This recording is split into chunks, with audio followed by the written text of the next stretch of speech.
চলন্ত ট্রেনে হাতল ধরে ওঠার সময় অসাবধানতা বশত পড়ে যায় এক মাঝবয়সী ব্যক্তি। মেদিনীপুর হাওড়া লোকাল ট্রেনে ঘটনাটি ঘটে।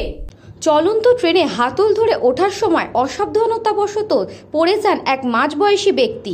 আরপিএফ কর্মীরা তাকে উদ্ধার করে। 5:40 নাগাদ ডাউন 38826 মেদিনীপুর হাওড়া লোকাল ট্রেনে ঘটনাটি ঘটে। অল্পের জন্য প্রাণে রক্ষা পায় ওই ব্যক্তি। আরপিএফকে জানিয়েছেন আগামী দিনে আর তিনি কোনো চলন্ত ট্রেনে যেমন উঠবেন না, তেমন যাতে কেউ না ওঠেন সেই বার্তাও দেবেন। জানা গিয়েছে 55 বছর বয়সী ওই ব্যক্তি এদিন মেদিনীপুর স্টেশন থেকে হাওড়া লোকালে ওঠার চেষ্টা করছিল। যখন ট্রেনটি ছেড়ে দেয় তারপরে ট্রেনে হাতল ধরে ওঠার চেষ্টা করলে অসাবধানতাবশত তিনি পড়ে যান। তা দেখতে পেয়ে আরপিএফ কর্মী কনস্টেবল এস ধল, লেডি কনস্টেবল এস ঘড়ি এবং কে কুমারী তাকে উদ্ধার করেন।